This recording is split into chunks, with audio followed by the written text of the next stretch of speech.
The views and opinions expressed on The Big Llama Show are those of the host and guest. They do not reflect that of our sponsors, advertisers, or employers. Enjoy the show.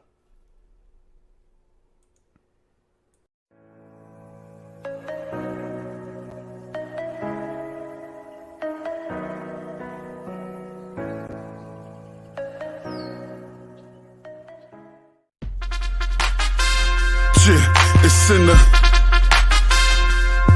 she ruckus. Dead beat, let's go, let's go, let's go, let's go. You ain't a killer, boy, stop. I hear you yelling stacks on deck, boys. Hey everybody, welcome to The Big Llama Show. I'm The Big Llama.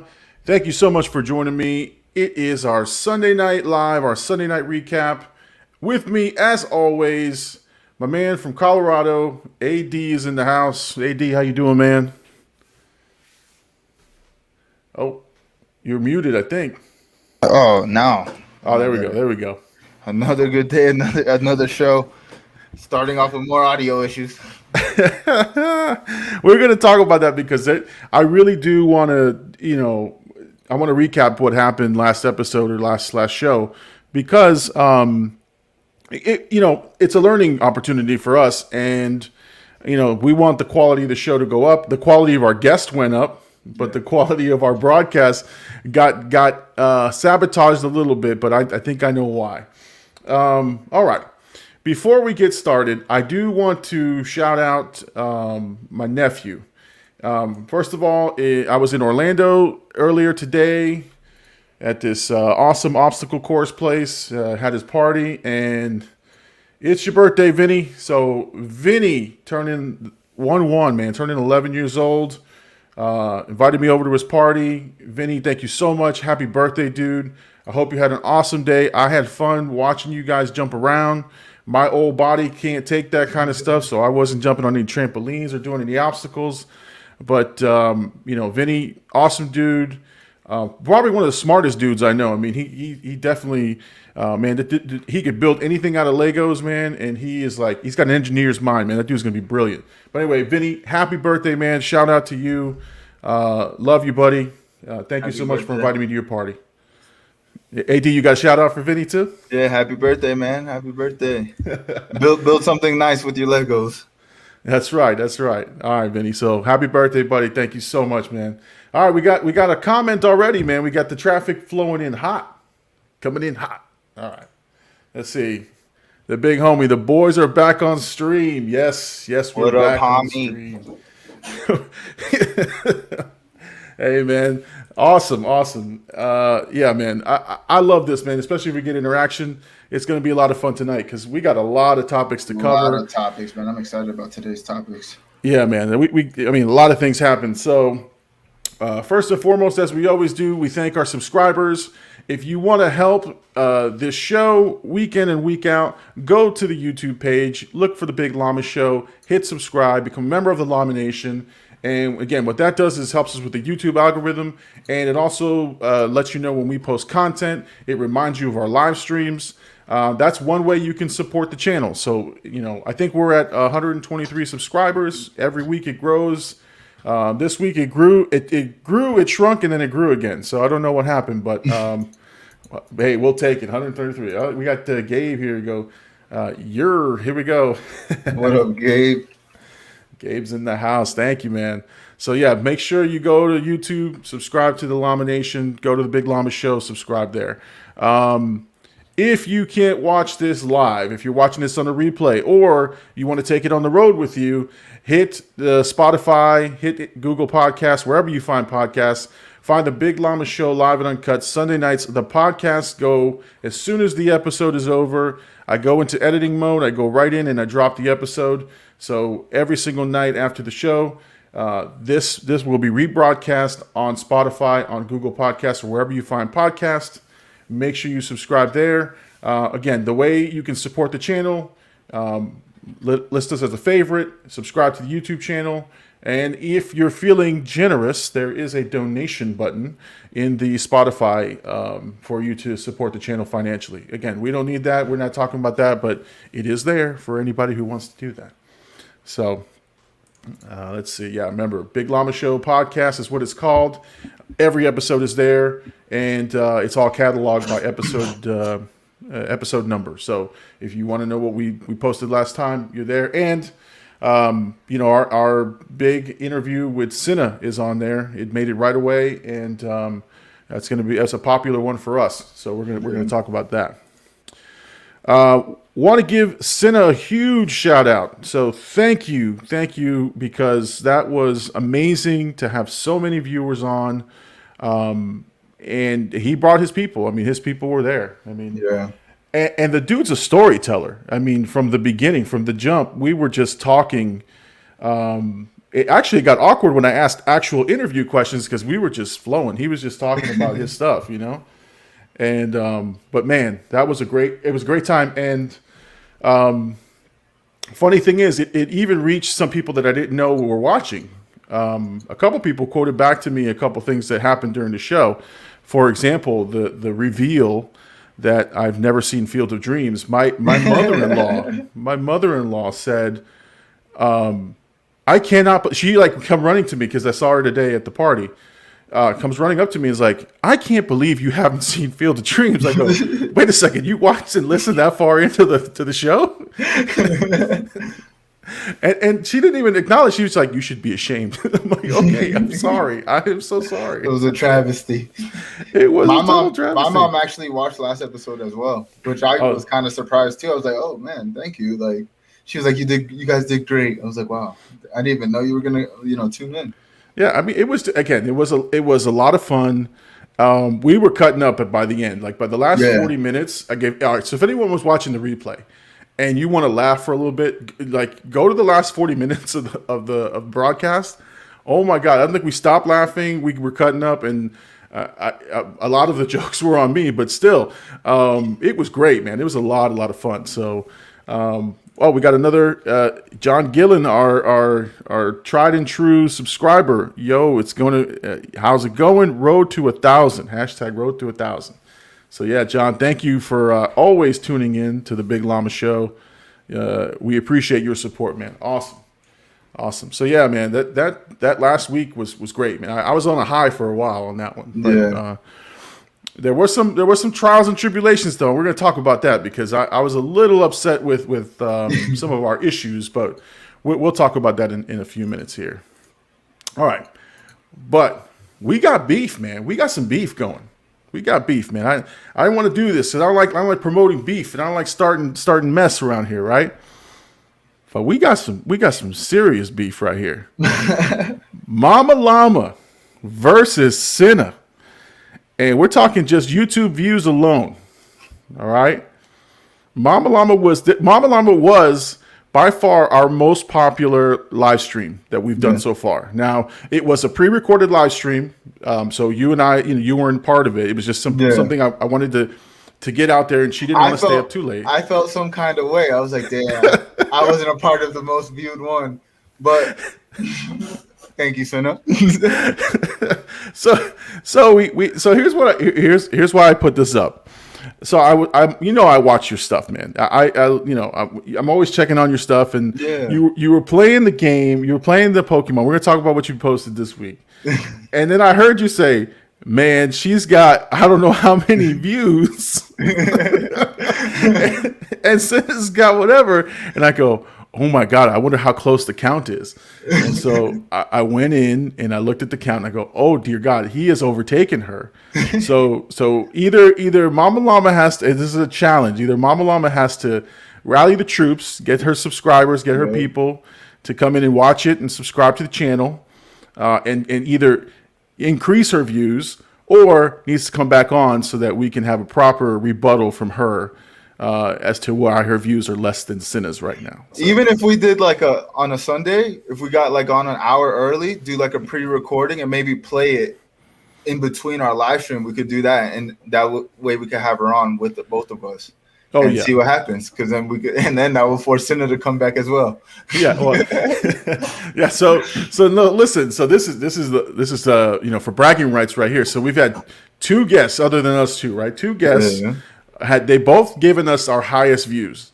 So that tells me two things. I can take it two ways, right? I can say we've picked really good guests, or we're terrible hosts. One of the two. But no, they bring their own people, right? Like they have people who they know, and so they bring new faces to the channel, which is great. But yeah. So we've got. I do gotta say, we got a higher, me and you. Our first video was like 145 views. Well, yeah. So I do gotta throw that out there. That it's not us. We just do this weekly. We're building, but having guests does help. I mean, like you said, because they bring their own audience and friends. You know what I mean? Like whoever's interested in what they gotta say, they're gonna come watch. Even for after, sure. So. For sure. So yeah, Mama Llama versus SINA. That's what we're booking right now. It's the showdown, the throwdown. We want to see them in here one-on-one. That would be great. Actually, this week I tried. I think it was I forgot which trailer. I think it was the Eternals trailer, or one of those trailers came out. And I think I hit you and SINA up, and I was like, hey guys, you want to do one tonight? Because we wanted, SINA wanted us to come in and do a trailer reaction. So we're going to try to get him on one for sure, because that's going to be a lot of fun. So, all right. So, AD, tell me a little bit about what you're streaming this week, man. So this week I had purchased a Nintendo Switch, and I had a capture card that I was just sitting around so I can connect it to my computer, and I've been playing a lot of Pokemon Unite. I've been streaming. I think this week I had like 20 plus hours of just streaming that game by itself. I've had a lot of fun, and it kind of motivated me to start posting a couple YouTube videos. So I finally, I'm trying to catch up to your 100 videos. Listen, I'm posting videos I'm posting obscure videos. Like there's some trailers that I'm like, man, I don't know if this trailer is going to get any traction.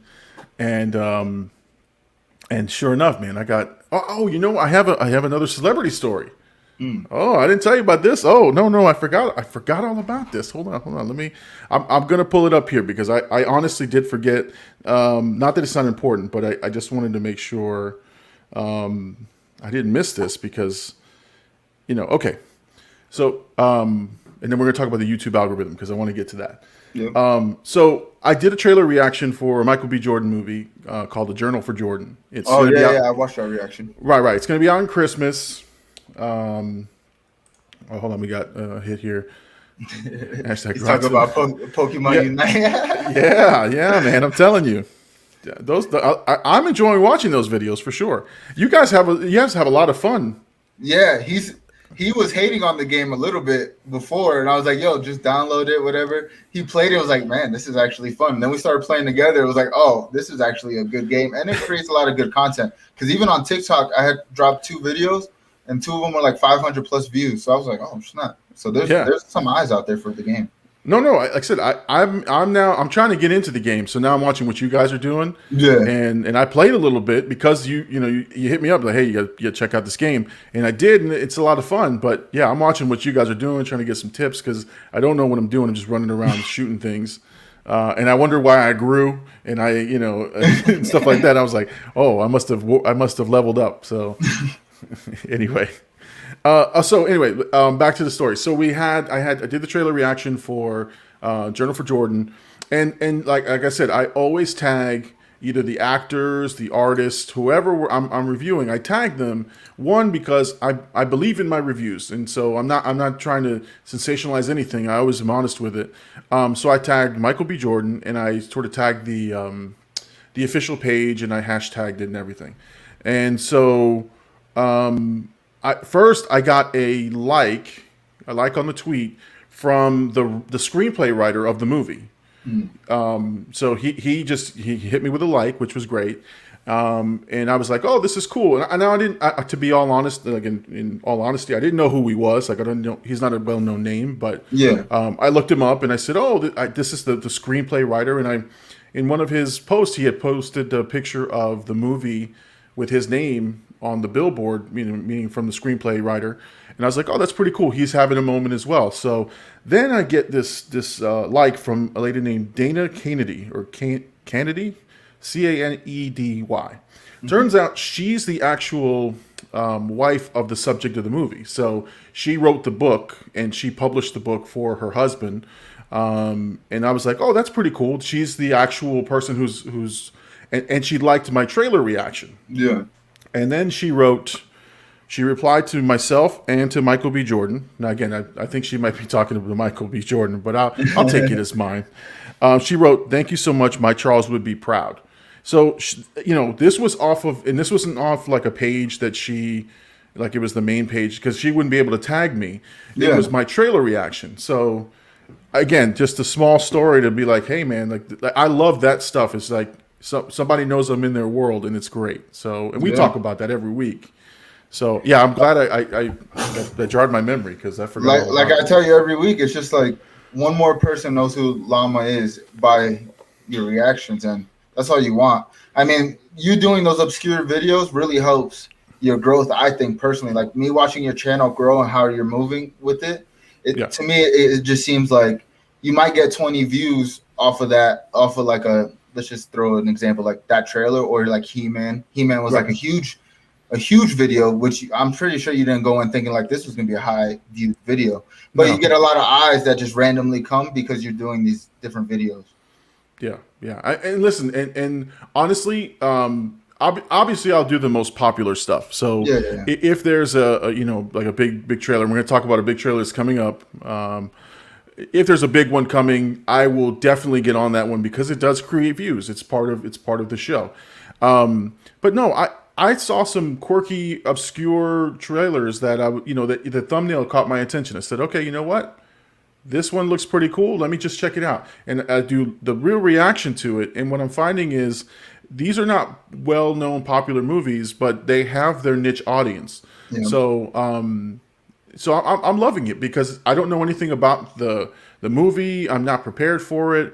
And I'm not even sure what I'm looking at. But by the end of the trailer, if it's done its job, I know exactly what the story's about. And honestly, my reaction and then my review after is really just saying what I think about it in terms of what I felt in that moment with that trailer. And if I knew anything about it, I would explain. But it's been great. It's been a lot of fun. But it segues to the YouTube algorithm, which I'm having some issue, man. And this is why I said I went through some trials and tribulations this week. I was on a high. I was on a high from our interview, man. I thought, actually, I was on a high because I was like, you know what? I really felt that was a great broadcast for us, even though it started off shaky. But I kept recapping to that our first 2 or 3 minutes. Yeah. And so, let me sort of give you my take on what happened. So the first couple of minutes, now we do try to do a great job of making sure we're prepped. So I go in and I test, for SINA, I tested the speakers, I tested everything. And it worked. Everything seemed to work. And so when we got on and it just died, it took everything in me not to walk out of there and be like, all right, we're done. We're done with this, because we had hyped it up so much. We built up this interview, and we were like, all right, we're gonna knock it out of the park. We had 10 viewers like right off the jump, and it died. And I was like, no, this can't be happening the way it's happening. And like I said, I honestly, for a good 30 seconds, I thought, okay, we're done. Let me just hit end broadcast, and we'll try this another day, right?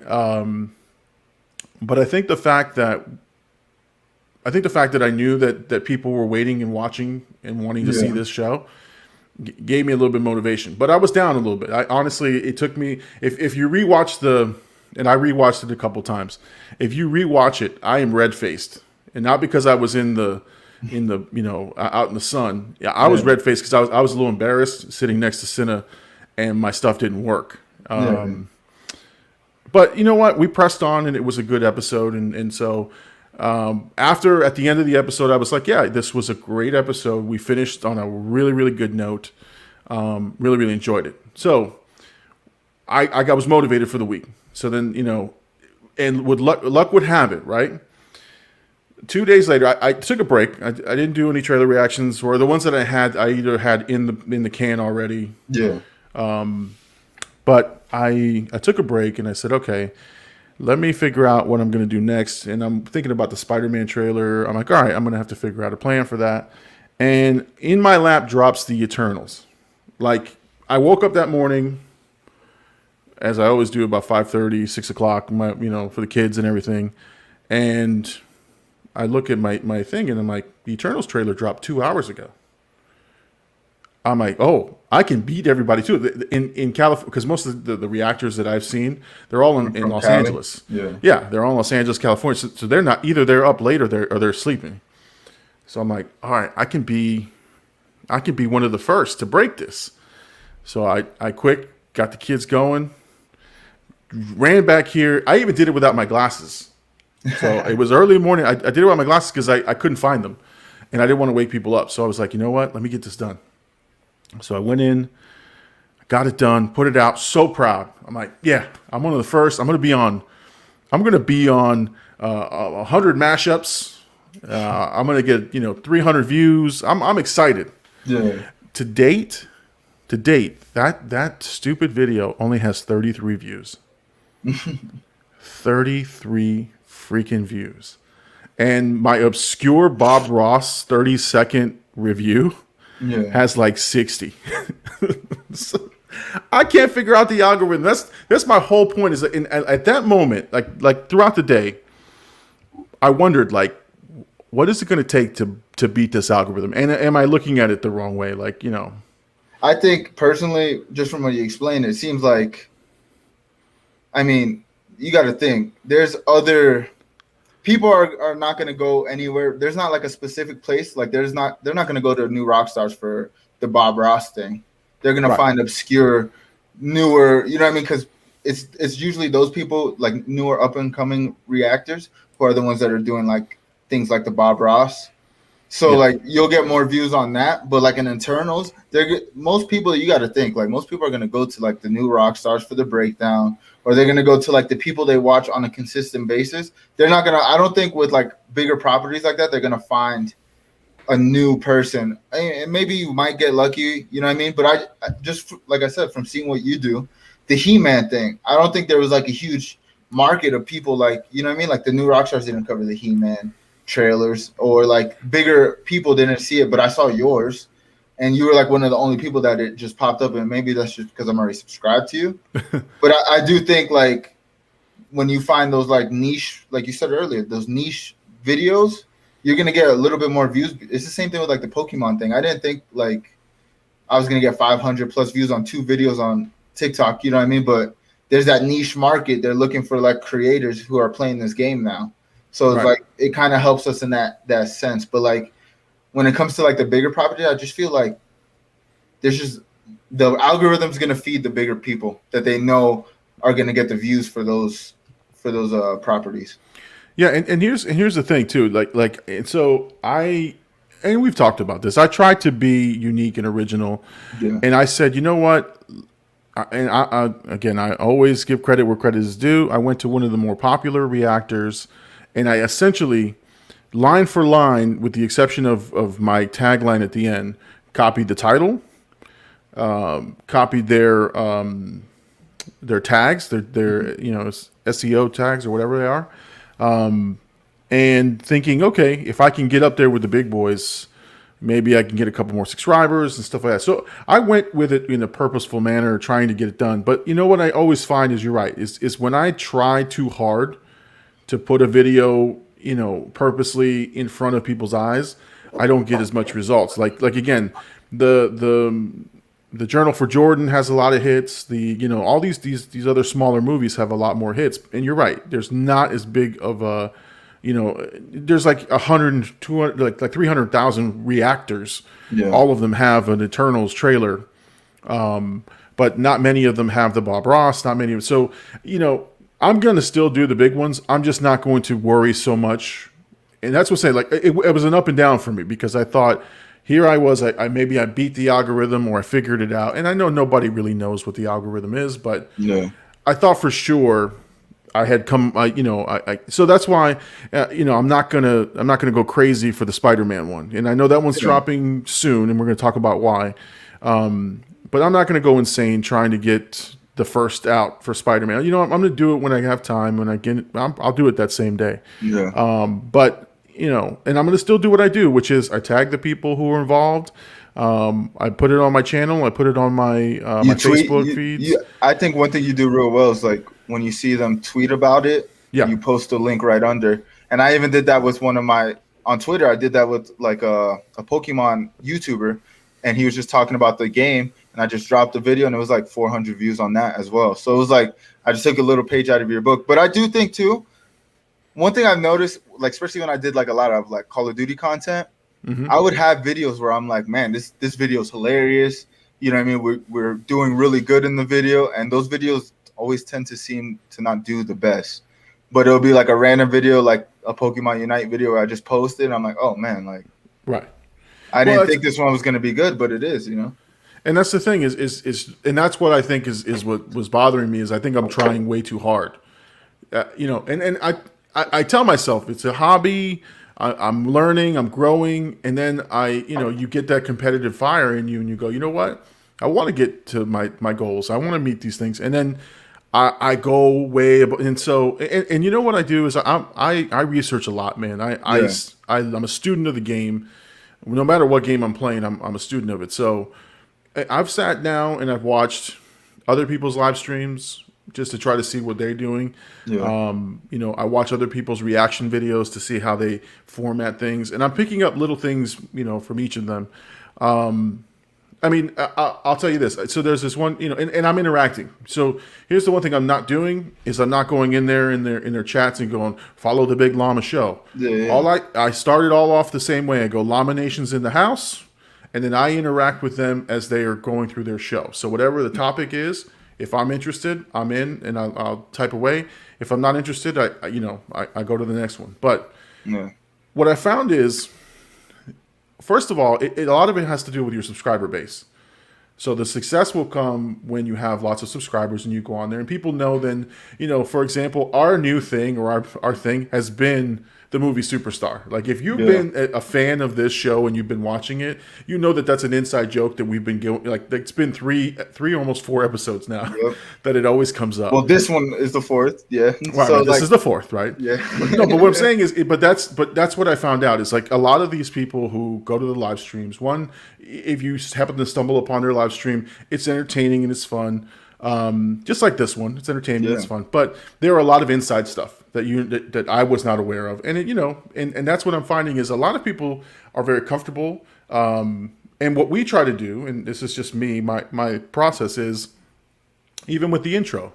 Yeah, I want it professional. I want it to look good, but there's room for error, and so that's what I learned this week, and that's what got me back into it is. There's room for error. So when I had that error in the beginning of the SINA interview, it was an error and it happened. I edited it out. It's the replay. You don't even know what happened. Yeah.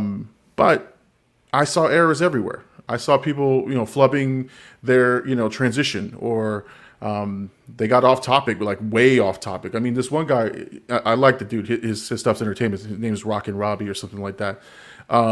Dude was talking about cereal for 15 minutes. Yeah. Like he just said, hey, what's your favorite cereal? And they just started talking about Captain Crunch. And I'm like, wow. And so that's why I said, like you and I talk and we do get off topic a little here and there, but we've got a pretty much a stringent show list that we're going through. But that's the thing. It can go anywhere we want it to go. And that's what that's why when the SINA interview hit about the 40-minute mark, it went off the rails, but it was the most fun if you're listening to the broadcast. It's because it wasn't scripted. It wasn't anything in there. Yeah. It was just us. I mean, it would. If you think about it, it was like 20, 25 minutes maybe interview-ish. But after that, it was just us just talking crap between each other and just having it was like genuinely a good time between all of us. Like I felt it was like good energy. And even like the people that have heard it, they're like, oh, it was actually a pretty good interview. Like, it wasn't an interview, but it was a good thing. And the mistake, I mean, we had 12 episodes, and that was our first like mishap. It's gonna happen, Of course. So, and that's what I'm saying. Honestly, I freaked out a little bit too. I was like, oh no, is my internet down? Like I was like, oh no, because I just got my internet in the new crib. literally that day or the day before. So I was like, oh, is it on my end? And then I saw like the streams were still like up. So I was like, all right, we'll get it figured out. And then once we got past that, I mean, to me, it was our better episode. I mean, we say that every week. Every week, Right. like we're getting better. It gets better. Listen, I when I did my 100 episode recap, my voice was terrible. Now it's better. You know, you find your voice. Yeah. All right, we got our MVP chiming in. He says we need a prop in the back now. All right, so I need to put something behind me. He says superstar poster or something. Okay. You got to get that movie and just put it in the background. You know what? I will get the cover art and I'll put it in where it says like and subscribe back here. I'm just gonna say superstar back there or something. I'll switch it up. No, but going to your point though, like to grow this, you know what I mean? It's easy to look at because I was going through this streaming, right? Some days I'll get up to like 5-6 viewers while I'm playing, and some days it'll be just 2. Maybe 1, you know what I mean? But they'll be there the whole time. And I get down on myself. It's easy to like look at what you're doing in the moment, but we're laying the bricks down for, years to come. Like hopefully we're doing this 2 years from now and we're on our 110th episode. And I think a thing for like a good stream is like getting like people like Lenny or people like John or even like Gabe, like these people who come in every week. You know what I mean? We get 10 Lennys that engage with us throughout the show. We're going to have an even better show because we have engagement with them. And we're going to feel a little bit more satisfied than if we had 100,000 people, but nobody's in the chat. You know what I mean?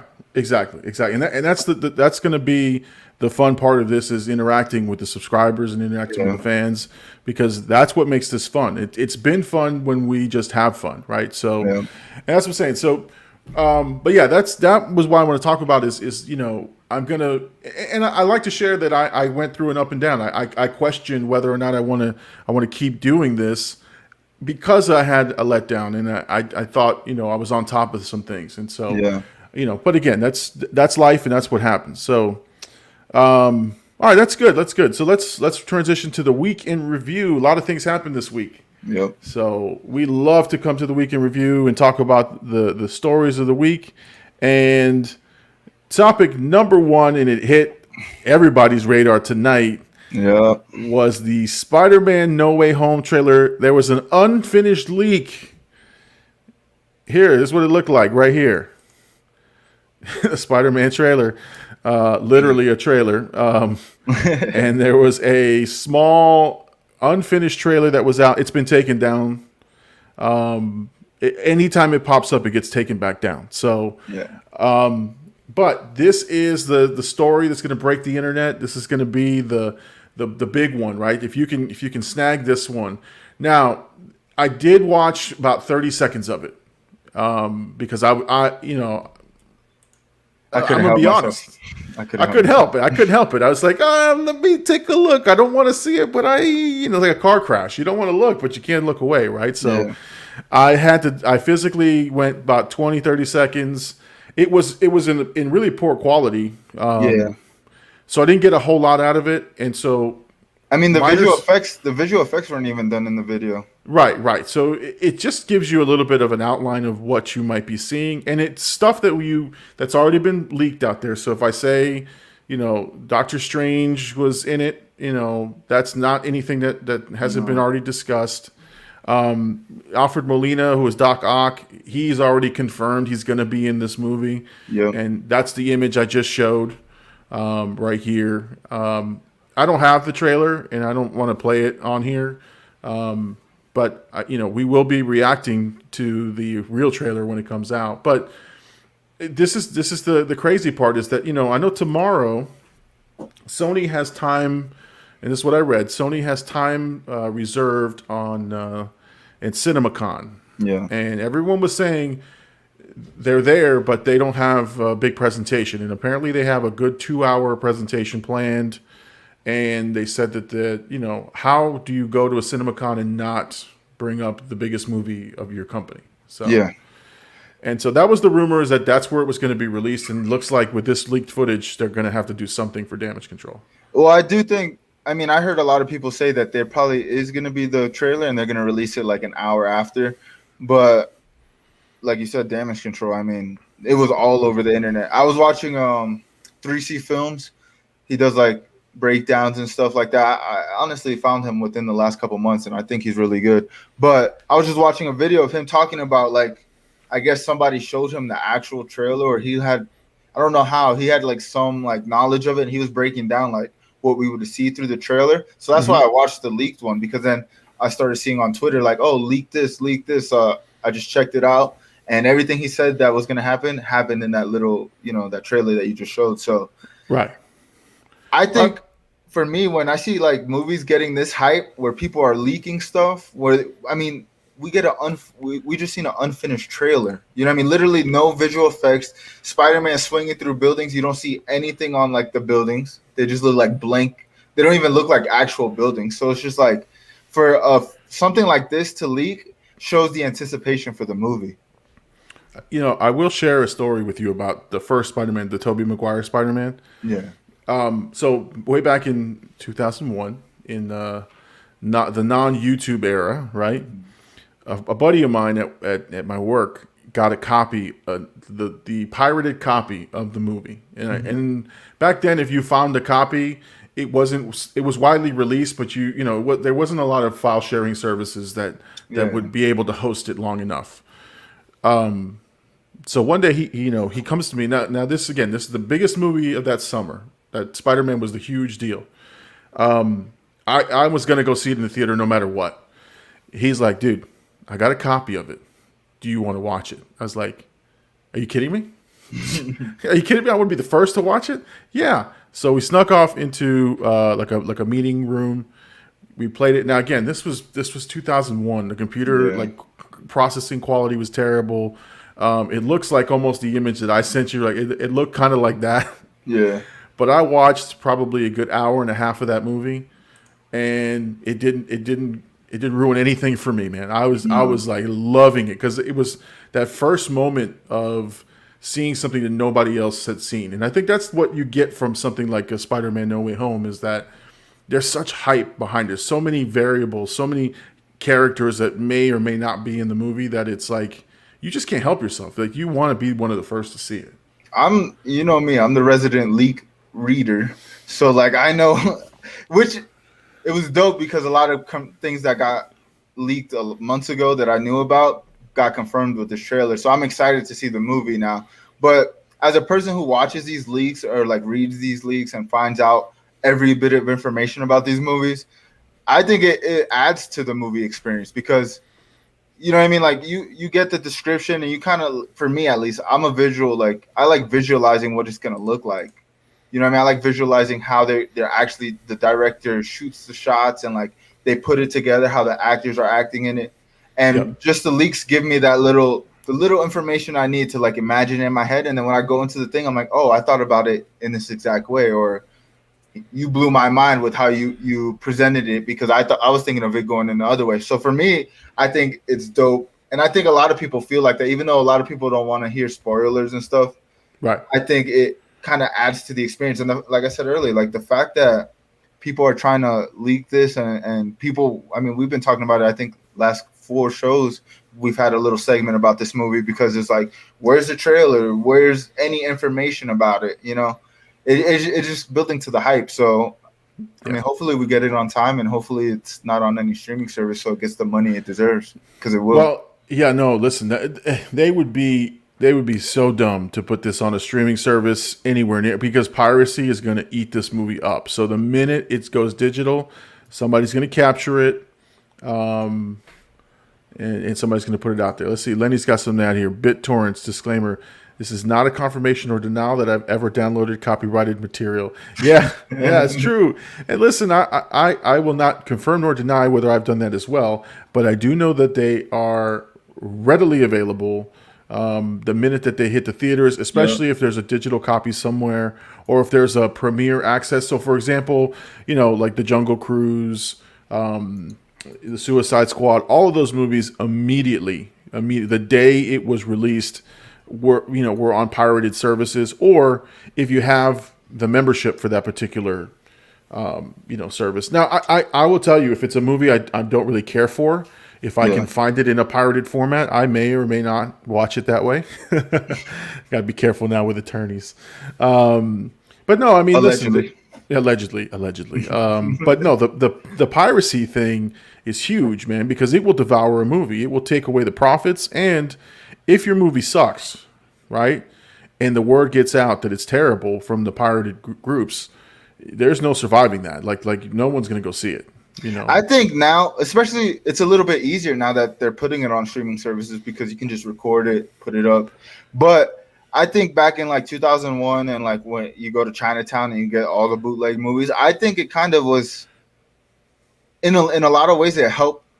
You know what I mean? Because I've seen millions of movies pirated like back then, like where we would get like the DVD, whatever, and I would still go watch those movies in theaters, like with my family. Like if it was a good movie, we're gonna go see it in theaters no matter what, because it's two different experiences. You see the crappy, you know, terrible looking version of it. But it's like, man, that movie had me engaged the whole time. Let's go watch it in high quality and get that same feeling again.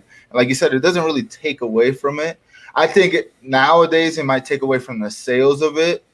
And like, I also think nowadays trash movies don't get really leaked. It's the movies that people want to see. Yeah, yeah. I mean, and with these streaming services like Kodi and all these things, it's all readily available to anybody who wants it. I don't think you can control it, right? Mm-hmm. So the best you can do is put out a good product and hope that people want to support it. It's the same with music. I mean, music gets leaked days before because it goes on the streaming service, and data miners can get the music and it's out already. So it's like, and I think that, like, again, with music, it just adds to the sales of the albums, because like, oh wow, this leaked song was great. Let me go listen to the whole album. Yeah, no, and let's see, Lenny's got some input. Camcorder DVDs, yeah, I remember those. You'd see the person's head sitting in the theater. Right, you watching the movie, and all of a sudden, an audience member would walk by, and you go, "Oh, I'm watching a pirated movie." But you know what? They got so good. They got so good at those camcorder releases that I wouldn't say it's comparable quality. Obviously, it's not, but it was tolerable.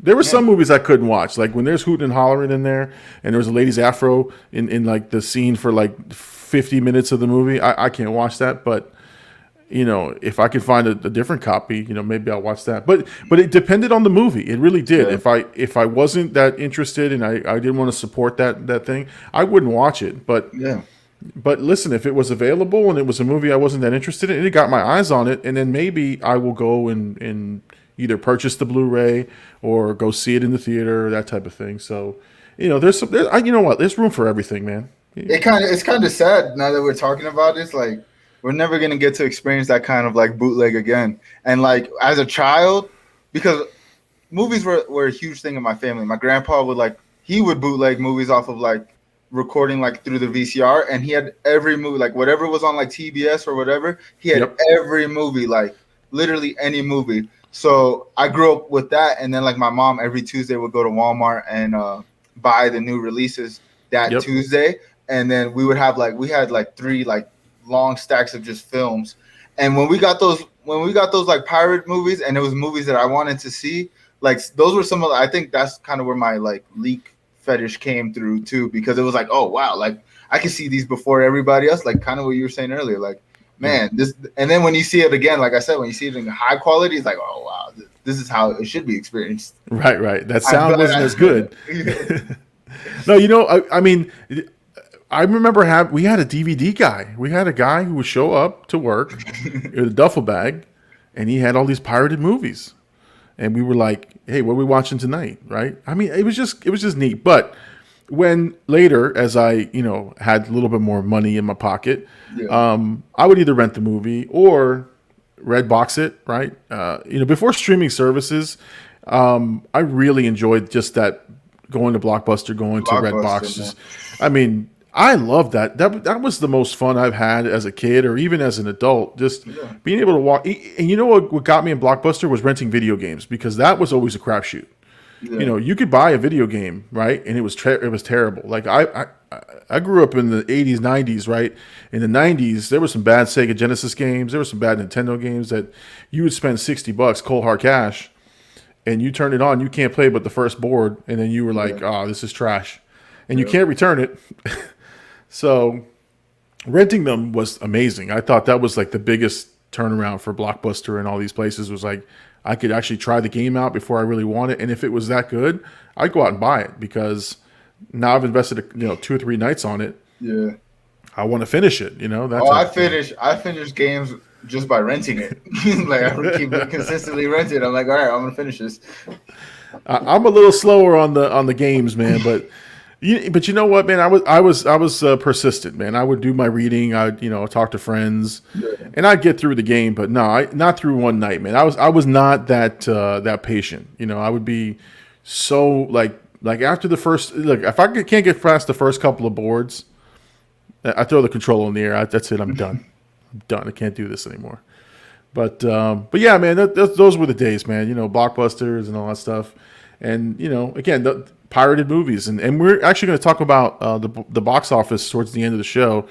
Talk about Free Guy and a couple things that happened with that movie. But man, those were fun times, man. It was just fun to see a new movie in that format, and there was just tons of movies, and now with the internet speeds, forget it, man. You can get any movie within 10 minutes. So, and I know, again, I can neither confirm nor deny whether I have, seen any pirated movies. If they were shown to me, they were not mine. Any Italians Actually, it was watching? the DVD guy. He had a DVD player. It was a DVD guy player in his duffel bag.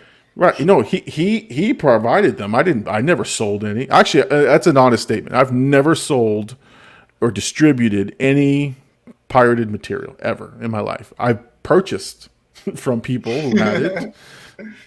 Or, I You're supporting small businesses.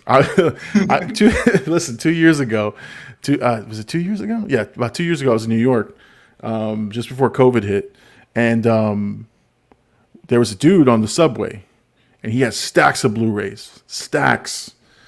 Talking about $1 a piece, man. Yeah. I was about to give him $20 man. Hey, give me all them Blu-rays. Then I was like, these are probably bootleg. I don't know if I really want them.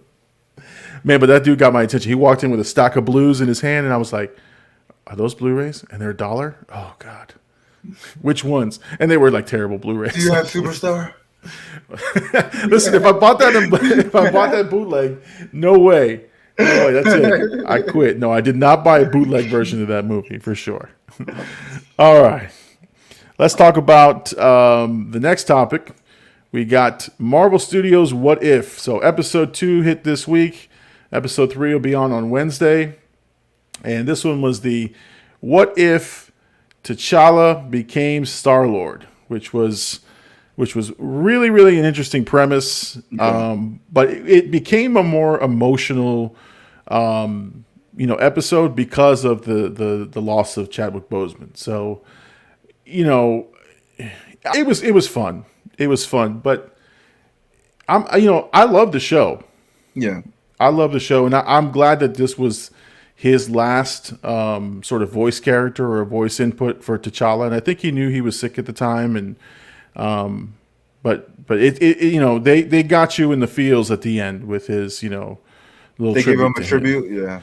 Yeah, they put a little, rest in peace, and they, and that, I mean, for those of you I think people watching it. So, like, if you watch again, assuming you didn't know Chadwick Boseman passed away, if you watched it from beginning to end, it was a fun episode, lots of action, great. Because it's a great little series. Yeah. But knowing that he's gone, and this was potentially one of his last projects, there was a sort of looming feel of sadness. So that when the episode ended, you kind of got hit in the gut because you missed that character, and you missed you miss him as a person, a human being who was a really nice guy, just a celebrity that people really, really liked. And so, but the episode challenged a couple things. It's like, and again, I like these what ifs because they make you think about the characters, and they make you think about Marvel and how they do their stories. And this one was an interesting one because there was a reveal of Thanos, right? Yeah. And so, spoiler alert for anyone who's not watched it. I apologize. Thanos is in that episode, and it was last Wednesday. So please If you haven't, Lenny, have you watched it? Like, hit me up, please. I don't want to ruin anything for you. But I think what's interesting is like how things change based on a moment. And I think that's what the whole show is about. Is to try sort of just talking about what happens if you're set on a different trajectory. Yeah, you make a right instead of a left. First, yeah. If tomorrow instead of going to work, I decided to go pick up breakfast in the morning and be late. What if that changed everything in my life? And I think it's a great premise because it does give you a feeling of things are not set in stone. And I think that's the message of the show is, and it's also fun to imagine these characters doing different things.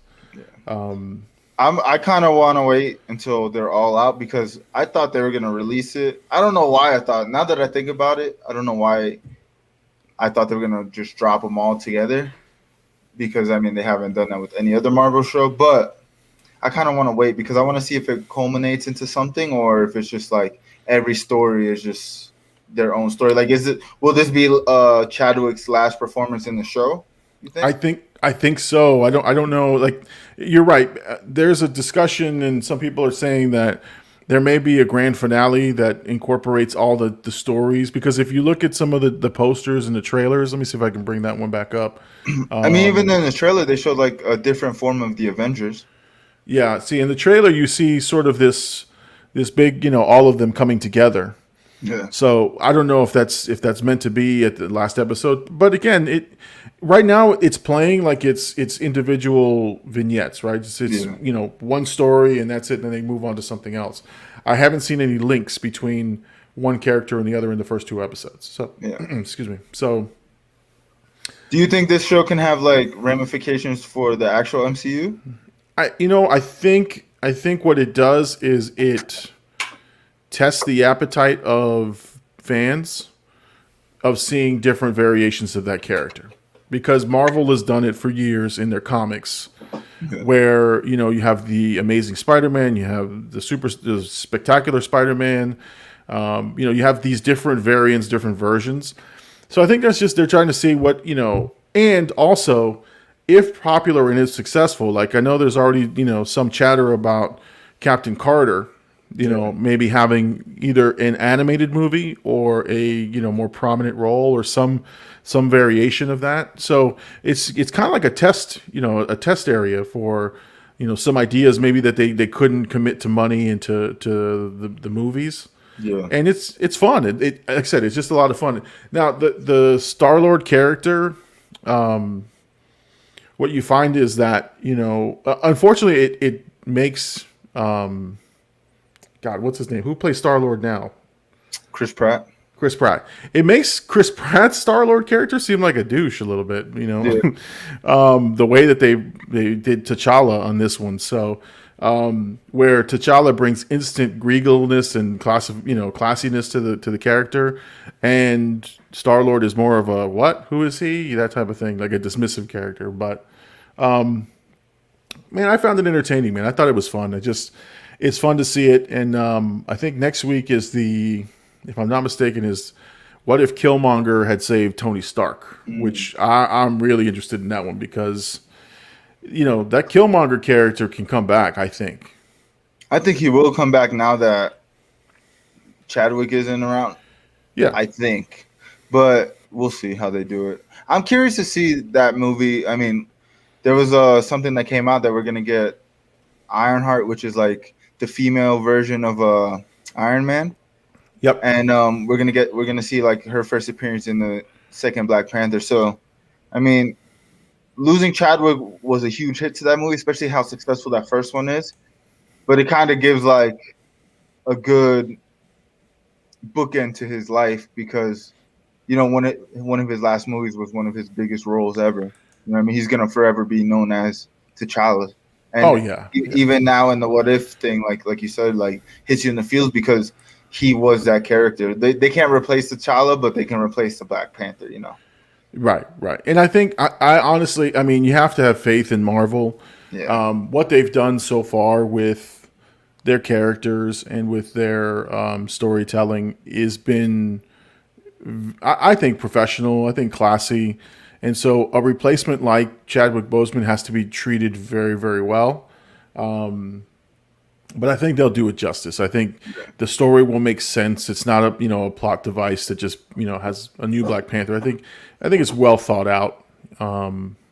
And I know they did a couple of rewrites, so that movie's been in development, rewrite since then. And but I have faith. I have faith that they'll do that one justice. If they don't, it's a tough task, man. I mean, that guy is a tough dude. I mean, imagine. I hate to say it. Imagine Robert Downey Jr. in the middle of this MCU run is unavailable for whatever reason. We won't put him to death or anything. I'm just saying. Let's just say he either opts out or refuses to do any more movies. That changes the entire complexity of what that end game would look like.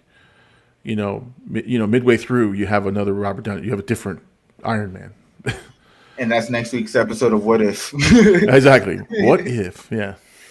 What if Robert Downey Jr. was replaced by Killmonger? But that's the thing is they have enough lead time with Black Panther to really sort of fix it all around. But like with a character like Tony Stark, they were well entrenched in his story being the complete arc from beginning to end. So, all right. Let's talk about another Marvel property. Marvel's on the mind tonight. Let's talk about our friends dropping the final Eternals trailer. So the final trailer for Eternals, which I am so glad they dropped this trailer because I was not a huge fan of the first trailer. Like, I liked it. Yeah. It was decent. But, my God, I thought for sure it was going to be a snooze fest. Only based on the trailer. Yeah. I mean, the first trailer didn't really give us anything about their powers, didn't give us anything. I mean, it gave us a tiny bit story-wise, but it kind of just introduced us to the characters, had a little lightheartedness in it, but it wasn't like an epic trailer. This one comes with some haymakers. I was like, dang. I was kind of curious to hear your reaction to it because I watched your actual Eternal, the first reaction, and you didn't seem too pleased about it. I think we even talked about it on here. Yeah, no. I honestly, it was great. Like I said, sweeping landscapes and great cinematography, and you've got these beautiful pictures, and they're in different environments. I didn't see any action, none that I was like excited about, and I'm like, and I don't know about these characters. That's what I was telling you in the last one. Yeah, I don't know who any of these people are. And so you got to show me something in your trailer to get me excited. And I know, and again, I speak for the masses who are not, huge comic book readers. I'm a fan. I'm a huge fan, but I'm not as, involved in the comics as some other people or some other, people who are more entrenched in it. So I'm the average fan. That's how I look at it. And so when I do my review, that's the perspective I bring to it. I say, okay, look, if I'm the average fan, I'm looking at this, I'm not that excited. Yeah. Or it was nice, but it's not making me want to go buy a ticket tomorrow. Yeah. And so I'm glad that they hit us with the second trailer because they did give us some good images, and we'll put a couple here on the screen. So for those of you on the podcast aren't seeing the screen, we've got Kid Icarus, I think that's his name. Showing us some Superman / Homelander vibes with his. Yeah, I was getting a lot of Superman vibes off of his character. Yeah, he was flying around, and he was had the laser beams coming out his eyes. To the right of him, we have one of the Celestials, right, which was menacing and looking just crazy. And what I liked about the trailer, obviously there was lots of action. So anyone who hasn't watched the trailer, go back and watch it. You'll definitely get a better sense of the story. They do outline what their story is going to be about, which is great. But what they answer and they ask is, where were they during the Thanos snap, right? Where the hell were they when everything was going down? And they actually say that in the trailer. They're like, where were you when Thanos snapped his fingers? Where were you when we were dealing with X, Y, and Z? And their answer was, somebody told us we're not supposed to interfere, and it was one of these, the menacing looking celestial right here, right? Like, he told me, don't touch. So that to me was great, because it starts to answer questions that I had. If they're, and that's the thing, that was the thing that I was getting, because again, I didn't know who they were. From what I read, these were the most powerful beings, or some of the most powerful beings. And then it begs the question, where in the world were they? If Thanos was such a huge threat, where were these guys? And why'd you leave it to mere mortals like Tony Stark to handle it, right? So the only thing that maybe they'll answer in the movie, but I do believe Thanos is, I believe he's a part of the Eternals in some way, like he's related to them in some way, but he also has, which they stated in the trailer, that they really only are there to like protect from the deviants. And Thanos also has a little trace of deviant in him. So, like, how they would answer that, I'm kind of curious. But, yeah, I mean, it was good that they kind of got that out the way, because they look like, throughout this trailer, they look very high-powered. And, honestly, you have them against Thanos and his army, that movie wouldn't be as epic. Yeah, and listen, and Selma Hayek, who is one of my favorite actresses. Yeah. In both acting and appearance. One of my favorites, her saying Thanos in her accent, there's something about it. It gave me chills. I was like, she said Thanos. And I'm like, oh, she said Thanos. Oh, yes. Oh, yes, Thanos, whoever that guy was. No, and that's another thing, too. Selma Hayek wasn't that prominently featured in the first trailer either. Yeah. So now they bring her to the forefront. Now, who's it? Kumail Nanjiani, that his character is shown in action, but I still haven't seen him with much talking. Yeah. So I think maybe they'll reveal that in one of the TV spots. He'll get some. I think with what and this is what I had said in the trailer reaction, that now that we have the final trailer and they've listed it, which is odd because it's August and the movie doesn't come out till November. Mm-hmm. Now we're gonna have nothing but TV spots and featurettes for the next 2 months. Yeah. So I typically don't do reactions to them unless there's something mind-blowing in them. But for the most part, I'm done with the Eternals now I'll watch every featurette. I'm going to watch every single thing that they put out. Yeah. I don't know if I'll do a reaction to them because, again, it's time-consuming, and sometimes it's just the same stuff just recycled and maybe focusing on one character over the other. So, yeah. I mean, they did a good job. They didn't reveal too much of, like, the overarching story. Like you said, they didn't. There's also about 6 or 7 of them, so it's gonna be hard to like get them all little camera time. But yeah.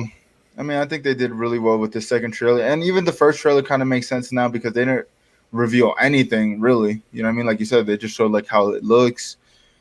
They kind of introduced a couple characters, but they gave us just enough to like want to see it. You know what I mean? Just enough to be like, oh, there's gonna be like some dope action. Right. Good, like you said earlier, good cinematography scenes. So, I mean, I'm excited for this movie.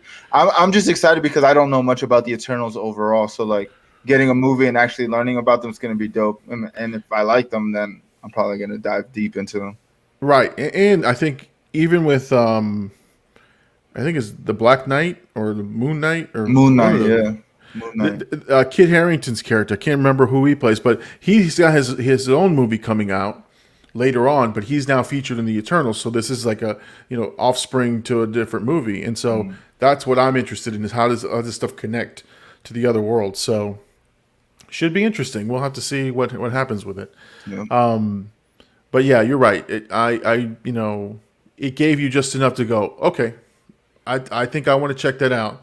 And then they'll probably do the hype train with the greatest reviewed movie. And I know that they did feature the director. I think Chloe Zhao, I think is her name. Yeah. Prominently featured in the trailer where there's like Academy Award winning director such and such.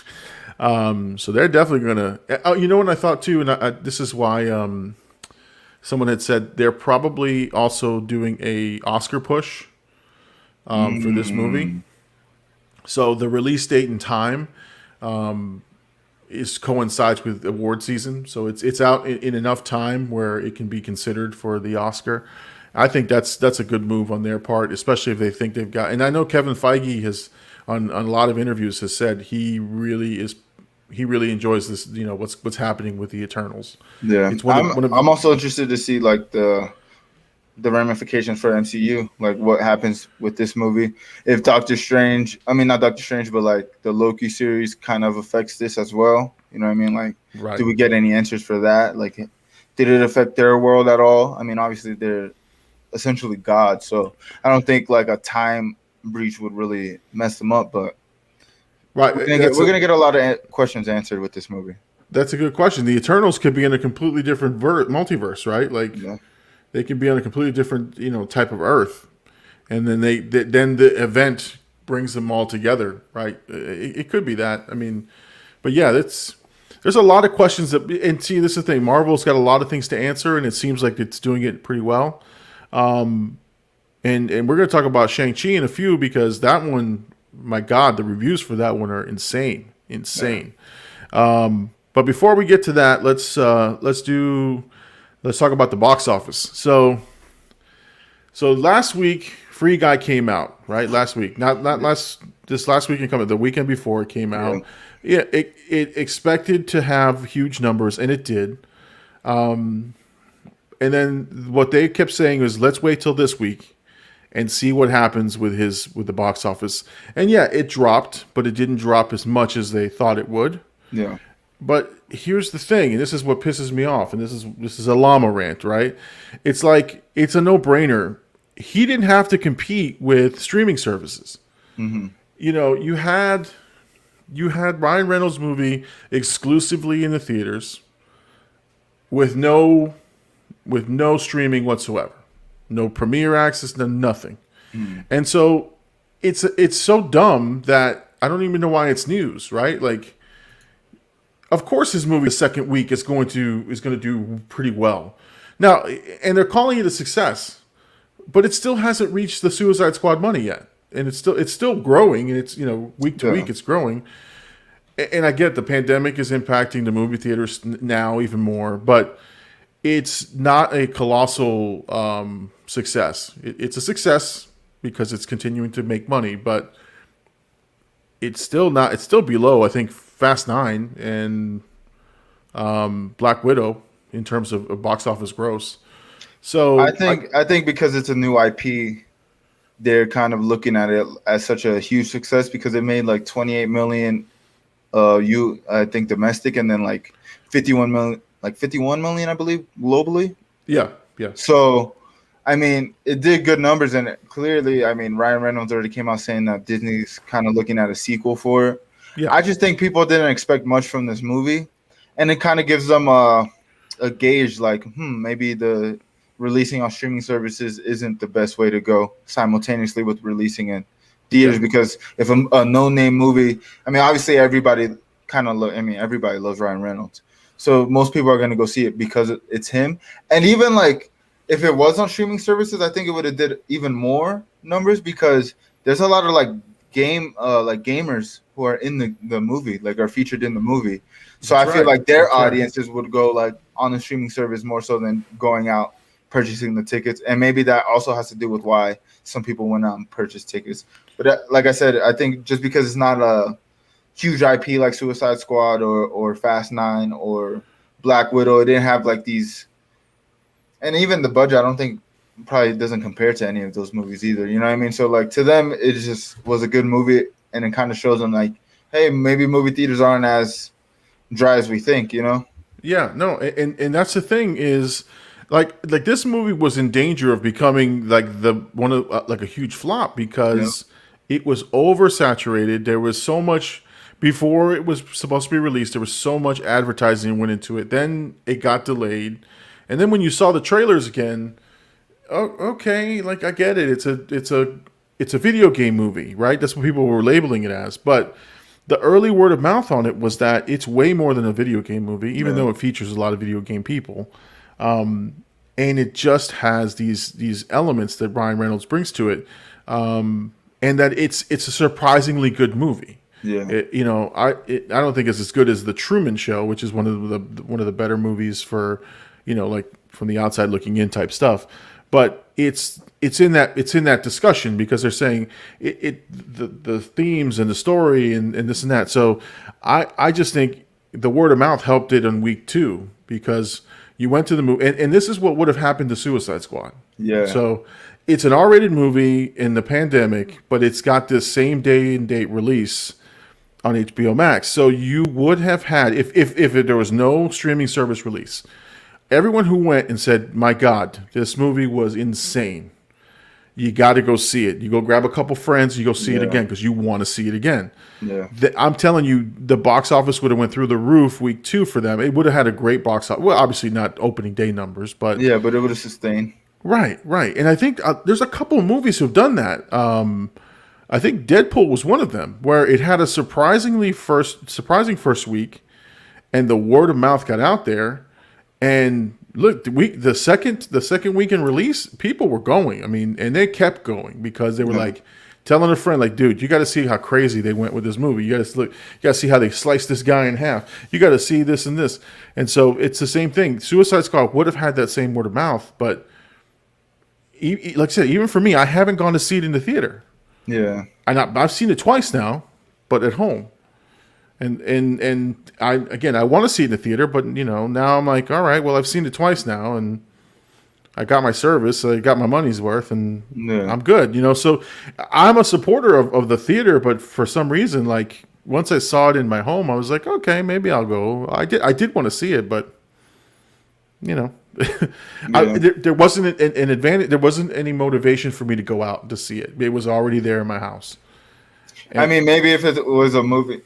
It's weird because it was a good movie, and clearly you watched it twice, so clearly you wanted to see it again. But for like these at home, like we said earlier, it's like the at home release is just a convenience thing. You know what I mean? You don't have to leave your house. You can just order in. You can have dinner there. You can have your own drinks. You don't have to pay. You know what I mean? Money for it. It's just extra stuff that comes with going to the movies. But I mean, like this movie, like you said, the word of mouth really did help this movie because I wasn't really looking forward to seeing it at all. Like, I was going to watch it eventually, but I wasn't like, man, I have to go see this movie. But after hearing like reviews on it and like seeing what it did with the numbers, I'm like, oh, so this movie is worth going to see it in theaters because there's no other way for me to watch it unless I pirate it, which I'm not. So we can confirm or deny whether we will pirate this movie. But you know what I mean? Like it gives you that feeling like, man, this is a must see. You know what I mean? It might not be a must see movie, but it's a must see. Like, let me go to the theaters and see it because clearly it's a good film. Right. And that's the thing. The reviews were favorable. So the same thing. Suicide Squad had all that going for it. The reviews were amazing for it. People were like, this is my favorite, comic book movie. The violence, the gore, the comedy, everything was on point. Yeah. And so, like, again, if you didn't have another option, you would grab a friend and be like, dude, we got to go check this out. We got to go watch it, Yeah, let's go next weekend and let's go check it out. Or let's go this week if you got time, that type of thing. But it didn't have that chance. And so a lot of these movies don't have that opportunity. And that's why they're calling them flops. And I'm like, it's not that movie's fault. Same thing with Black Widow. I think Black Widow was okay, right? I don't think it was the greatest movie. Had a huge opening. But because you could watch it at home, I think it was more than just that. I think also like people know her character's dead. You know what I mean? So it was like people are like, what does it do for the MCU? Which I mean, they did do a good job of like continuing on a storyline from that movie. So like they did their part with that, but I think there was two things that hindered not Suicide Squad, but Black Widow. Yeah. Oh yeah. I mean, it wasn't the greatest movie. It was a good movie, but it had its flaws. And yeah, the reviews were good for it. But when people did actually see it, it wasn't overwhelming. It wasn't like a Suicide Squad, which you would think is going to knock it out of the park. Yeah. And what that helps us transition into is the next movie, which is Shang-Chi, or Shang-Chi, as they're saying, right? I guess that's how you're supposed to say it. Yeah. This one has the same thing going for it.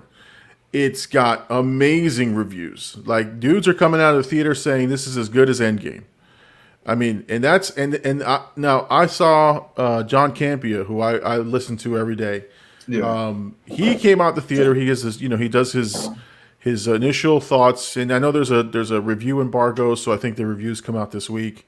But they're allowed to say that they like something, or if they don't like something. And he came out and said, "This is the best comic book movie. You're gonna laugh, you're gonna cheer, you're gonna cry." And he says it's Endgame level good. And guess what? This one has no day and date release. There is strictly a movie theater release for Shang-Chi, and that's on purpose, and that's to make the money. And they're calling it an experiment. I saw somebody said that the CEO, Bob Chapek, I think, of Disney, is saying that this is an experiment to see if this is going to work. It's not an experiment. The movie's good, according to everyone who's seen it. And it's going to make tons of money. You know why? Because it's not streaming. Yeah. They're forcing you to go see it in theaters. I mean, there's nothing, again, there's nothing scientific about this. It's very simple. It's how can you watch this movie? If the only option is the theater, you're going to go to the theater. It's not rocket science. And even like, I just thought about this, but even like human reaction to like, if you hear a movie is good, you're going to want to go see it just because you don't want to be the one person that didn't go see it. Like when people go to work and people are talking about this movie, you don't want to not know what they're talking about. And I think that's why the at-home release movies also added to the convenience, because it's like, well, I don't have to go out of my way, and I'm not missing anything. I can watch it at my home, whatever. And clearly, they're not getting the results they want with these movies. You know what I mean? Like otherwise, they wouldn't have done this. You know? Right. And I think what they've done though is, and this is why box office numbers will make sense the first 3 weeks, and then after that they don't care. It's a 45-day release window, so they've got 45 days in theater with no other competition. And then after 45 days, then it will stream, or it will become available in streaming services. Not, I think, exclusive to Disney, but, I don't know. Maybe Disney says, it's exclusive to us, but who knows? They for sure would do that, I think. Yeah, I mean, it only makes sense for them to do that. But, again, the reviews are Suicide Squad level good, The big reactors have come out, and this is the other part too. Sometimes people are like, hey, you guys get paid by Disney, or you get paid to do this. A lot of these big guys, I think some of them do get paid, or at least some compensation. But sometimes, you can tell an honest review, I think, is if you're finding ways to make it good, right? If you're trying to figure out a way to make it sound good, you can tell. But if you really like a movie and you go, hey, I really like this movie, it's pretty genuine. I mean, when it compromises like how people view you as a reactor if they know you get paid for it, because it's like, well, this is not your honest opinion. And I think most reactors who are, I guess, like true to what they're doing and like want to have that fan reaction, because people aren't going to listen to you if they know you're getting paid. You know what I mean? Like people, if they know you can get bought out, your thoughts can get bought out, they're not going to trust you, and they're not going to, even if you say it's the greatest movie ever and you give high praise to it, they're not going to give you like the benefit of the doubt, like, oh man, he really liked it. So I think like most reviewers, especially like the ones I want, like you said, you could tell when they're like genuinely liking it or when they hate a movie, because they'll tell you, they'll let you know. And I think that's just part of being a reactor. Like I don't think they want to be known as people who get paid for it. They probably get compensated in the sense of like going to the movies. They don't have to pay for the movie. Yeah. Like little things like that, which is cool. But like getting outright like, hey, here's, a couple $1,000 to review this movie. Like, I don't think they're going to do that. Yeah, there's a couple there. Let's see. Lenny's got a comment here. It says, or if it's good, you go 2 or 3 times. Not many movies do it for me like that. Yeah, and that's the other thing too. If you like if you enjoyed the movie, you're gonna go back out there. You're gonna go back, and that's why I think Lenny, what I was saying is, so I'll go back out to see, like for example, I think Star Wars. I'm a huge Star Wars fan. The last movie, the Rise of Skywalker, I think I saw it in the theater 3 times. Now it's not the greatest movie that was reviewed. I think it had a lot of bad reviews, but I wanted to share the experience with friends. So I went with my family the first time. Second time, I think I went with a friend of mine and said, hey man, you got to see it. I go, have you seen it? I even paid for his ticket. I was like, dude, let's go. We got to go see this movie. And then, then the third time, I just enjoyed it. So, Let's see. He says here, Avatar for me 3 times. Yeah, Avatar was another huge one, right? Because people were in love with that movie. I mean, in love with that movie. And now, spoiler alert, I have seen it, so let's not go there on that one.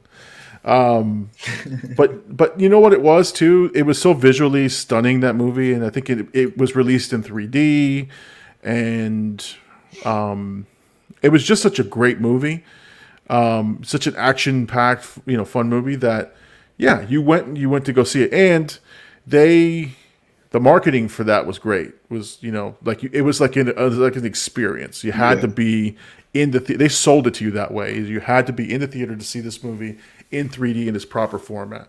Yeah. I mean, but yeah, no, I mean, that's when you know a movie's special. I mean, I've heard that this movie, like the end of it, they didn't really like show any of that in the trailers. So like a lot of people seem very surprised about the movie. So like I'm excited because this is another Marvel character that I didn't know much about before they announced it. And, I've done like a little research. I've seen some videos on it now.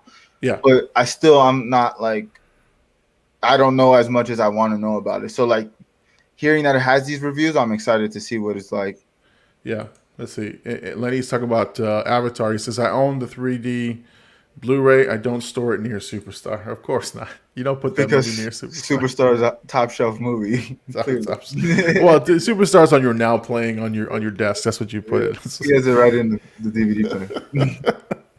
No, but you know what? I think, and this is my own small average fan's brain. The movie is releasing songs from the soundtrack. Yeah. And this is why I'm comparing this to sort of culturally, right? Culturally relevant, like Black Panther, but for Asian Americans and Asians. Because the music coming out is amazing. Like the soundtrack, whatever, is just straight fire. I mean, I've heard 3 or 4 songs now that have been released, and I want the album. I want to go buy it because it, and I'm not even talking about the score. I'm talking about songs that were either inspired by or whatever.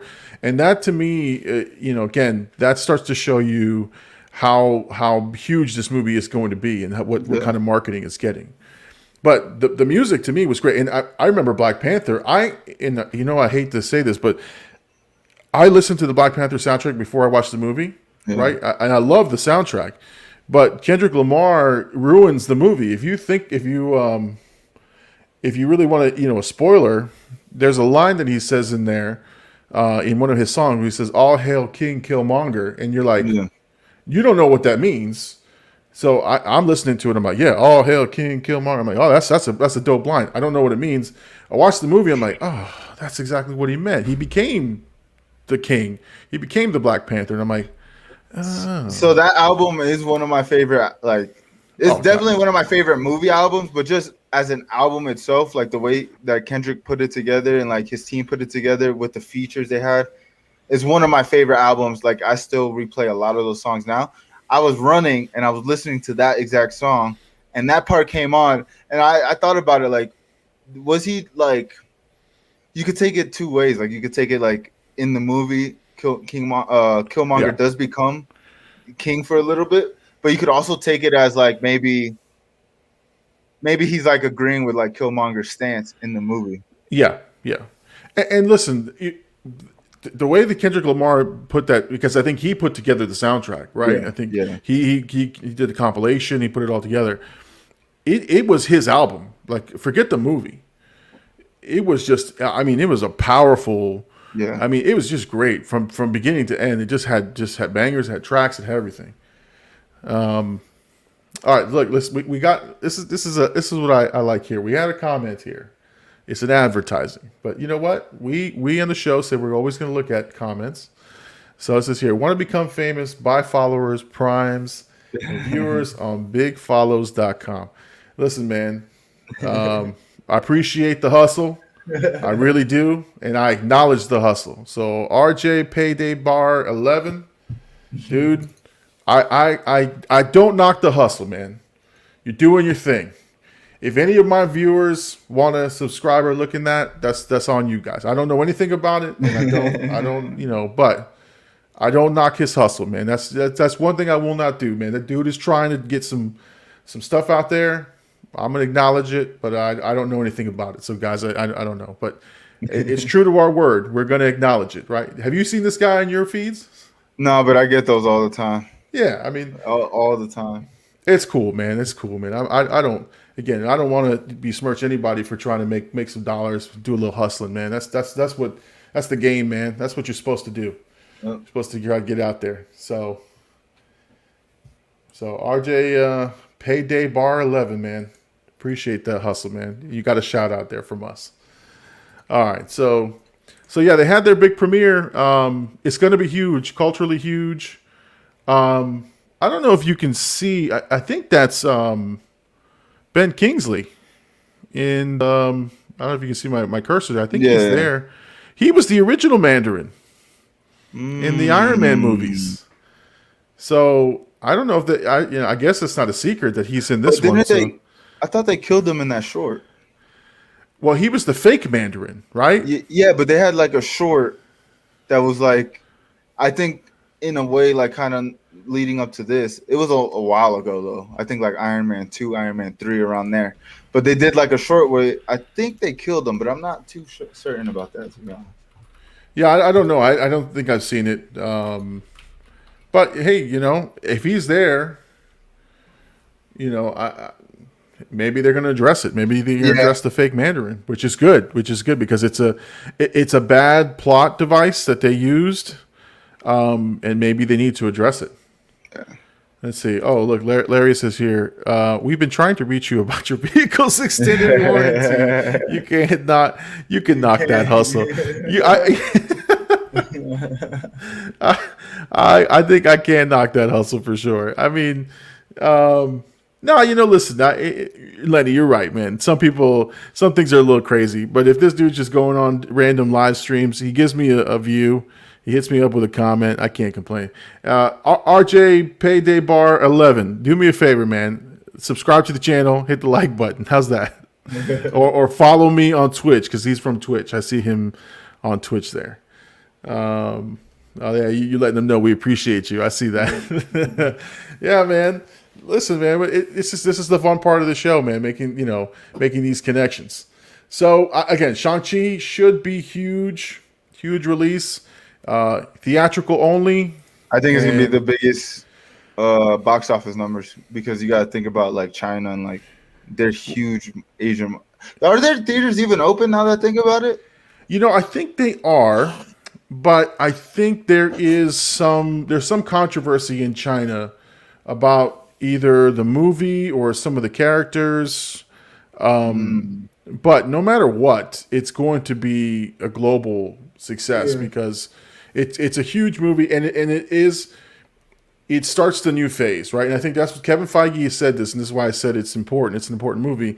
Is Kevin Feige says the new phase is already starting, and Shang-Chi is the catalyst for it. So he's already moving things forward in motion with this movie.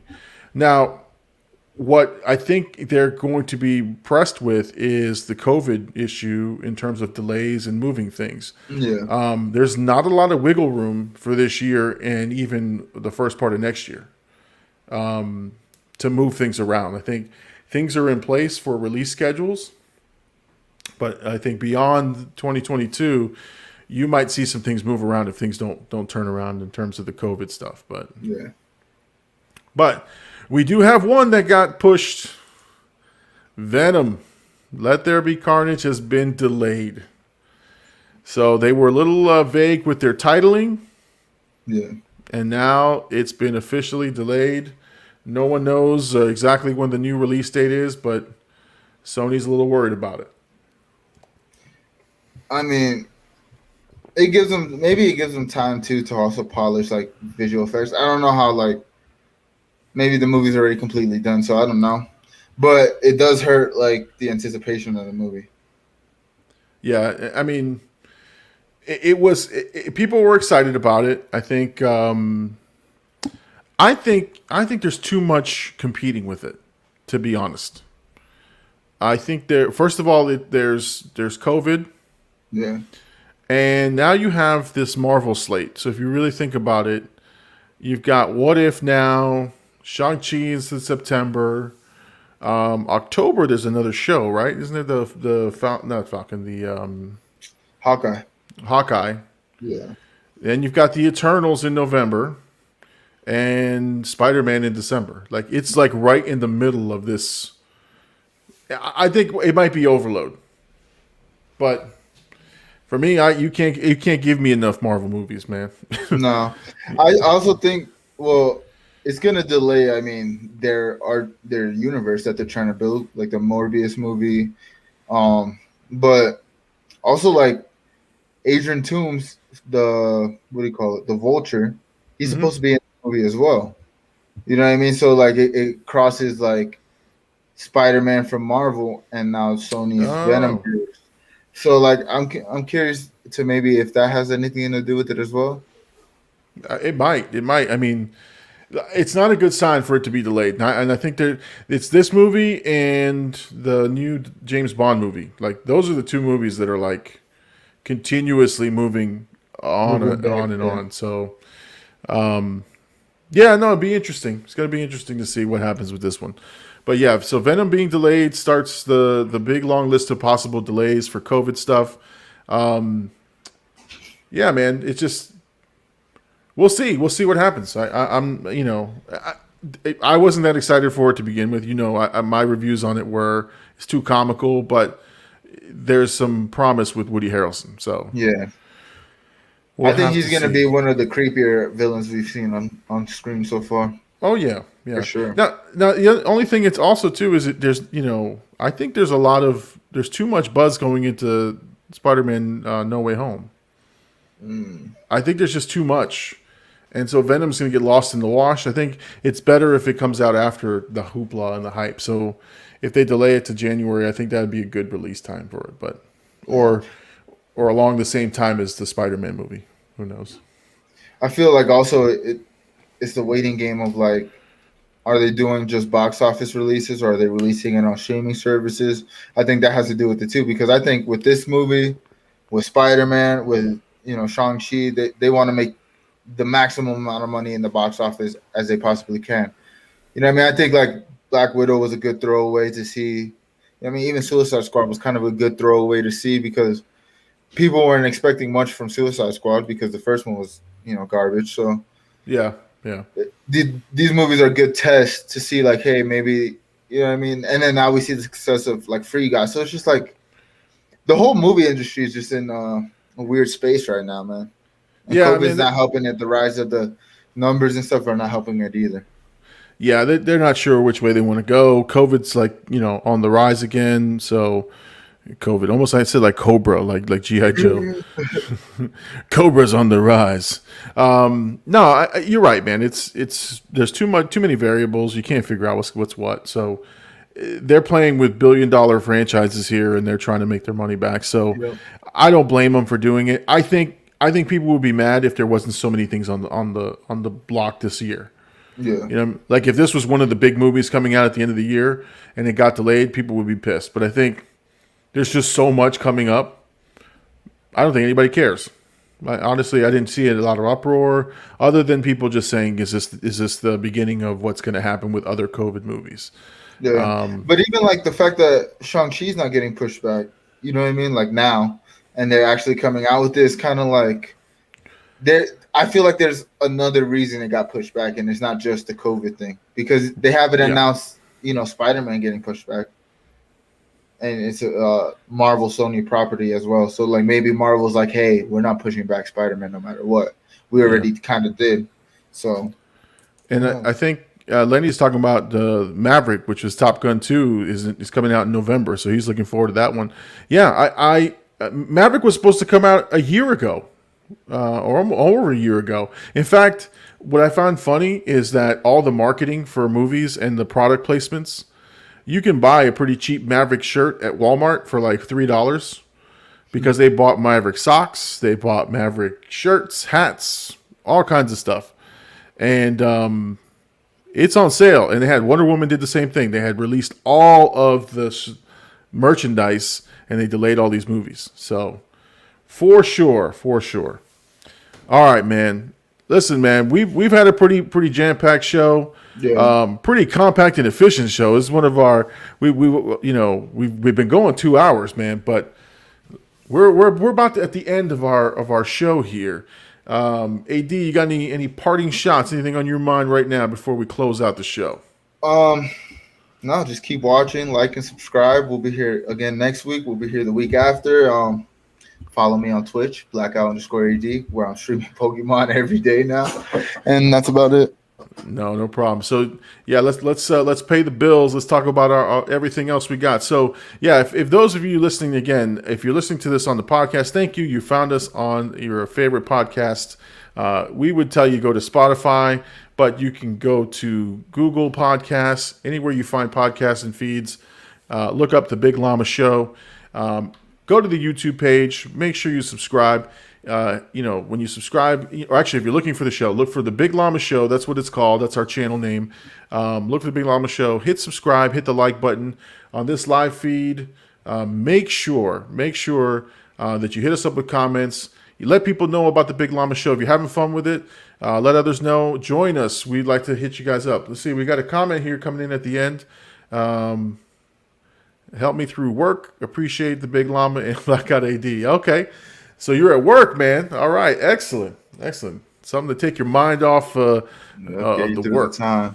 Getting through. Yeah, for sure. We appreciate that. So that's what we're here for. So again, the live show will become a podcast tonight. It will be released tonight. It'll be available for you probably within the next hour. If you're watching this on the replay, thank you so much for watching and tuning in to the Big Llama Show. Once again, I'm the Big Llama. He's AD. Thanks so much for joining us. Peace out, everybody.